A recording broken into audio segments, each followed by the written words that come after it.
The Raptors lose yet another basketball game in somewhat of the same fashion as they're losing every game this year. You know, you're down by double digits for the majority of the game, but then in the fourth quarter you make this little flurry to get us all excited, but you lose. This time, they lose 108-103 to the Atlanta Hawks, and the Raptors continue to fall. And Tank Nation, I'm all aboard. I am all aboard Tank Nation. Because the Raptors are 21-34. This team is not good enough. I love what you've seen from guys like Khem Birch and Giuseppe I called him Giuseppe, like the pizza company. All right, you love it. Gillespie, that's what I was going for. When you're playing guys like Rodney Hood for like almost 20 minutes and Giuseppe, you know what, screw it. Giuseppe for almost 20 minutes, you know, it just, like, do you really expect to win ball games? Like, not really. No Kyle in the game today. No Fred in the game today still. So the Raptors, you needed everyone to ball out today.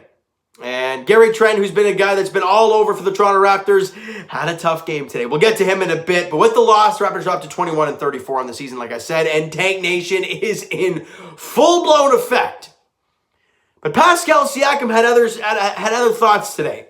And I mentioned in the last video, you can go back to it. I'm like, this guy is not playing well. He is not doing well. He didn't have a single rebound yesterday. Didn't shoot the ball well.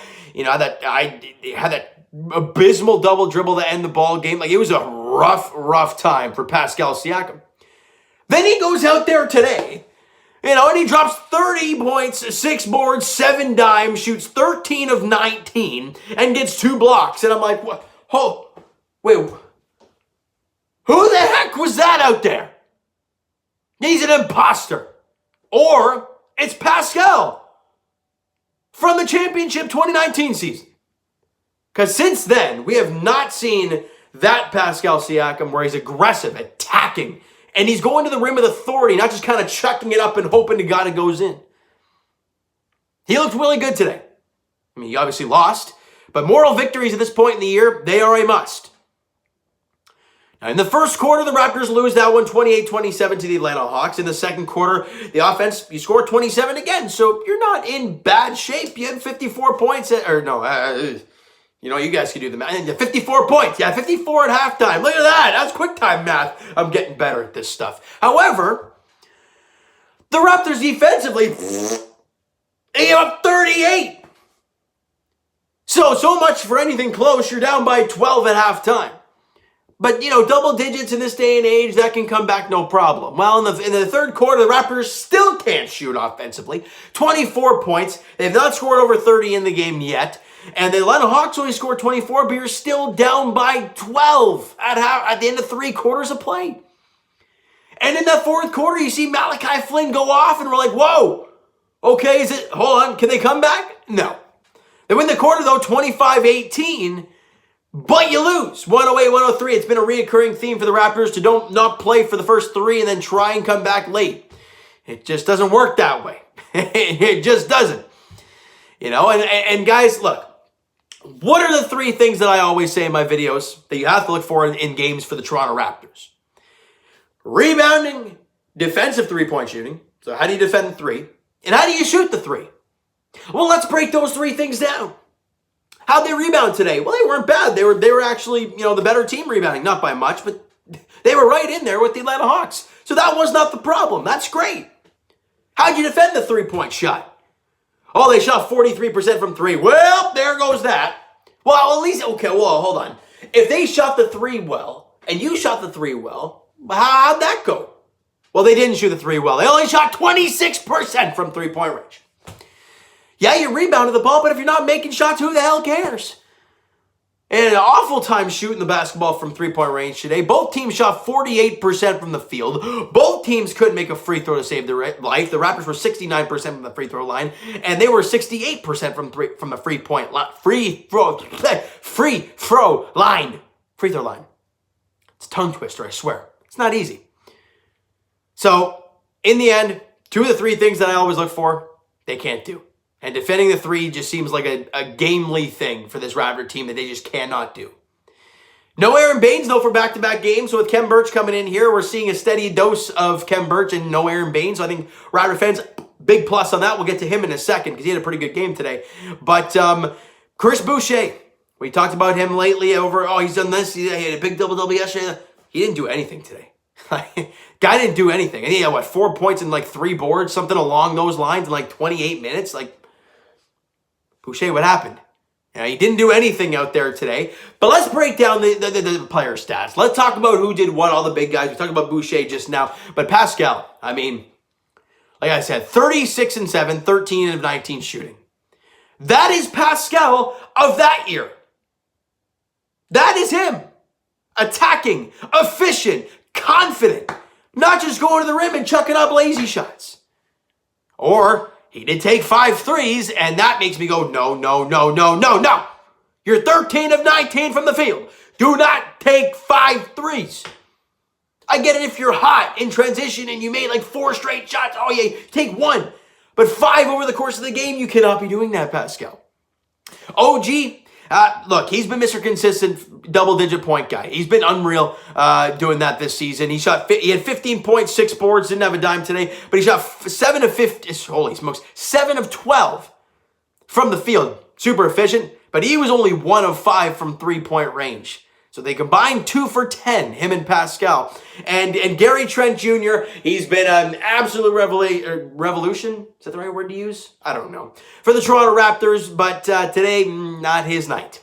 7 points, 4 boards, couple dimes, shot 3 of 15 from the field, was 0 of 7 from three-point range was Gary Trent Jr. Not a pretty contest for GT. He did have 2 steals in the ball game, but he was 0 of 7. Combined it with Pascal and OG taking threes, that's not pretty at all, right? They combined 2 of 17 from three-point range. The only couple of guys efficient offensively today was Malachi Flynn. Malachi, what a game for the young point guard. 22 points, 5 boards, 3 dimes. Now, a lot of those were late, where he was just chucking shots up, and he was just making buckets. 22, 5, and 3 for Malachi, 8 of 18 from the field, 6 of 13 from three-point range, and he had 2 steals in the ball game. Does that not remind you of Fred VanVleet? Right, he had 22. He shot from the field, all right, but he knocked down 6 threes, and he sprinkled in a couple steals.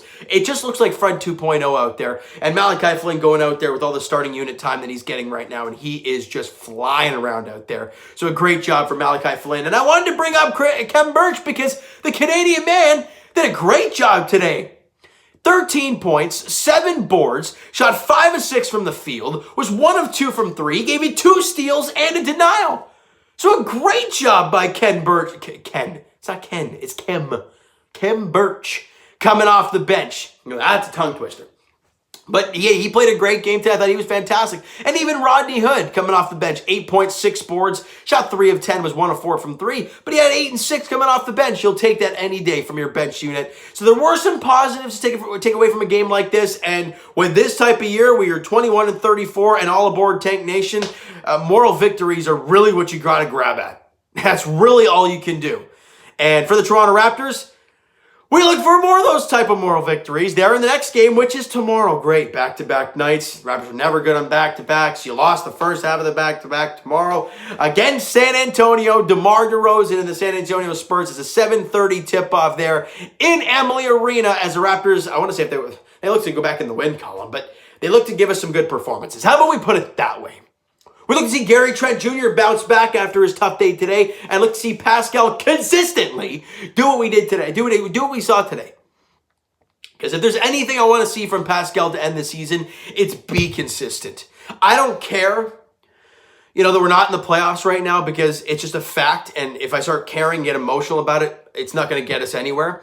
So if Pascal can end this season strong, it could not only up his maybe trade stock, or it revitalizes his career a little bit, right? I'm trying not to lose faith in this guy. Everyone already has, but Toronto fans in a nutshell, I love them dearly, but they lose faith like that in any sport, right? Gary Trent Jr. can drop 40 plus 5 straight games, but if the next 4 or 5, he's like, he doesn't score in double figures, they're like, well, who's this guy? He's stupid. He's terrible. Trade him. Get him out of here. It's like, what the hell?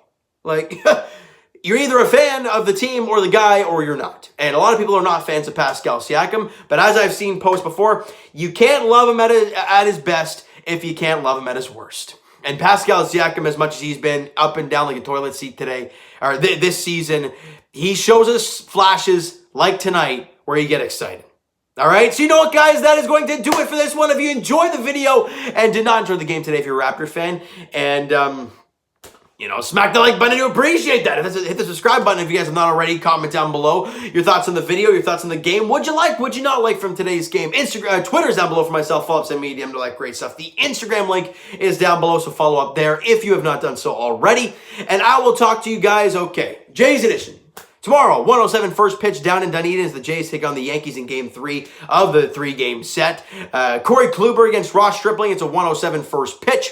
As for the Leafs, they take on the Winnipeg Jets at 7 or 7:30. I think it's a 7 o'clock puck drop there on Thursday night. They look to get back into the win column after these last couple tough games. They got a point tonight, but they want to get back into the win column on Thursday against Winnipeg. All right, and as for the Raptors, as we mentioned, they take on the San Antonio Spurs tomorrow night. It's a 7:30 tip-off at Amalie Arena as the Raptors look to give us some more victories and see some consistent stuff out of Pascal, see Malachi Flynn continue to develop, and see Gary Trent go off. That's what we're looking for tomorrow, right? So thank you guys so much for listening and watching. All aboard Tank Nation. We'll talk to you guys then.